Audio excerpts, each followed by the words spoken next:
అయితే ఒక పత్రిక రాసింది బీసీ నినాదానికి బ్రేక్ అని, బీసీలు ఆదరించలేదని, ఎంపీ సీట్లలో బీసీలకు ఇప్పుడు మళ్ళీ కోత పెట్టబోతున్నారని రకరకాల వార్తలు. అంటే బీసీ నినాదానికి బీజేపీ బ్రేక్ వేసినట్టేనా? కోటేశ్వరరావు గారు అంటే ఏం చెప్తారు? ఇప్పుడు ఒకటి, అసెంబ్లీ ఎన్నికల్లో బీసీ ముఖ్యమంత్రి అనేటువంటిది వాళ్ళే చెప్పారు.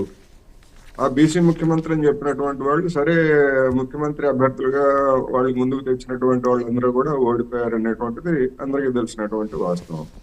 ఆ తర్వాత జరిగినటువంటి చర్చ ఏమిటి, కనీసం ఉన్నటువంటి ఎమ్మెల్యేలు, గెలిచినటువంటి 8 మంది ఎమ్మెల్యేల్లో బీసీని నాయకుడిని చేస్తారా అనేటువంటిది చూశారు. ఇప్పుడు ఆచరణ ఇన్ని రోజుల తర్వాత, 2 నెలల తర్వాత వాళ్ళు బీసీని కాదు అని చెప్పేసి అది వేరే నాయకుడిని చేశారు. అంటే దీని అర్థం ఏంటి, ఏ విధమైనటువంటి సందేశం జనంలోకి వెళ్తుంది అంటే, వీళ్ళు కేవలం ఓట్ల కోసం, ఓట్లు దండుకునేందుకోసం బీసీ నాయకుడు, బీసీ ముఖ్యమంత్రి అనేటువంటి చెప్పారు తప్ప ఆచరణకు వచ్చేసరికి అటువంటిది ఏమీ లేదు. మిగతా పార్టీలకి దీనికి ఏమీ తేడా లేదు అనేటువంటిది ఇవాళ నియామకం ద్వారా స్పష్టమైంది. అంతేకాదు, ఇప్పుడు గతంలో బండి సంజయ్ని తప్పించి కిషన్ రెడ్డిని రాష్ట్ర అధ్యక్షుడిగా చేసినప్పుడే ఈ విధమైనటువంటి, అంటే నేను సామాజిక సమీకరణాలు లేదా కులపరమైనటువంటి ఆ అవగాహనతో నేను మాట్లాడలేదు, నాకు అటువంటి భావాలు లేవు.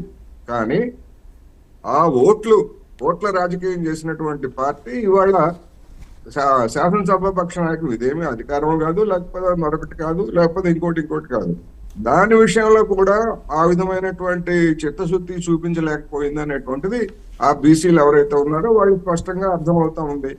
అందుకని ఇది కూడా ఒక మైనస్ పాయింటే అవుతుంది బీజేపీకి ఈ విధమైనటువంటి. ఎందుకంటే స్వయంకృతం, ఎట్లాగైతే కవిత మీద అసలు కేసు లేకుండానే ఆమె జైల్లోకి వెళ్తుందని చెప్పేసి పెద్ద ఎత్తున ప్రచారం చేసి చేతులు, నోళ్లు, కాళ్ళు అన్ని కాల్చుకున్నారు బీజేపీ వాళ్ళు. అదేవిధంగా బీసీ దానికి వచ్చేసరికి కూడా ఇక్కడ కూడా మరి వెంటనే చేసి ఉంటే ఇదే నియామకాన్ని ఇంత చర్చ జరిగి ఉండేది కాదు. కానీ 2 నెలల సమయం తీసుకొని చేసిన తర్వాత ఈ లోపల జరిగినటువంటి చర్చ అంతా ఏంటి, బీసీని చేస్తారా, ఓసీని చేస్తారా అనేటువంటి చర్చ. చివరికి అనేక మంది భావించినట్టుగానే ఓసీనే చేశారు, బీసీపీకి మొండి చేయబెట్టారు అనేటువంటి సందేశం బీజేపీ ఇచ్చింది. అందువల్ల ఈ విధమైనటువంటి కార్యాచరణ లేదా ఈ విధమైనటువంటి మైండ్ గేమ్ తో ఉంటే నష్టం అనేటువంటిది ఆ పార్టీ గ్రహిస్తుందా లేదనేది వాళ్ళ అంతర్గత విషయం. ఎస్, బాజీ గారు ఏం చెప్తారు మీరు? ఎందుకంటే బీసీ ఆలోచన అంటూ చేయాల్సి వస్తే, దేశంలో బీసీ కమిషన్ ఏర్పాటు చేసినటువంటి భారతీయ జనతా పార్టీ, సాక్షాత్తు ఈ దేశ ప్రధాని నేనే ఈ దేశానికి మొట్టమొదటి ప్రధాన బీసీని అని చెప్పినటువంటి విధానం కానీ, ఆ తెలంగాణలోనే డాక్టర్ లక్ష్మణ్ గారిని బీసీని రాజ్యసభకు పంపించినటువంటి వైనం కానీ.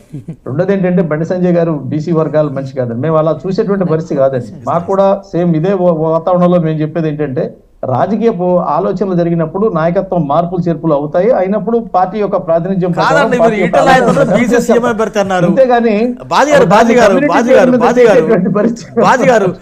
రాజేందర్ బీసీ సీఎం అభ్యర్థి అన్నారు, 2 చోట్ల పోటీ చేయించారు, 2 చోట్ల ఇచ్చాం కదండి. సమన్వయం మొత్తం వారి చేతికి ఇచ్చాం కదా, ఎన్నికల సమన్వయకర్త వారే, మొత్తం ఎన్నికలు వారి చేతుల మీద జరిగినాయి కదా. సార్ ఒక మాట సార్, ఒక విషయం ఏంటంటే బాజీ గారు, ఒక మాట ఏంటంటే, ఇప్పుడు బీసీ కులగణన చేయాలని చెప్పి మేము అన్నప్పుడు మీరు తీసుకుపోయి బీసీ ముఖ్యమంత్రిని చేస్తానని అన్నారు.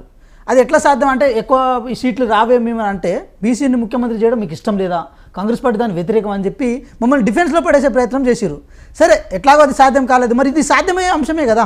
ఏది ఒక పక్ష నేతగా బీసీని ఎన్నుకునే సాధ్యమయ్యే అంశమైనప్పటికీ కూడా దాన్ని చేయండి అంటే, బీసీ కమిషన్ ఏర్పాటు చేసినాం, బీసీ ప్రధానమంత్రి ఉన్నారు అంటే, మీ ఓబీసీ సెల్కి సంబంధించిన చైర్మన్ అయిన లక్ష్మణ్ గారిని ఏమో బీసీ సామాజిక వర్గం నుంచి అక్కడ ఎన్నుకుంటే పర్టికులర్గా బీసీలకే ఒక న్యాయం చేసినట్టు దాన్ని చిత్రీకరించే ప్రయత్నం ఎంతవరకు కరెక్ట్ అంటారు? పొలిటికల్ ఒక మాట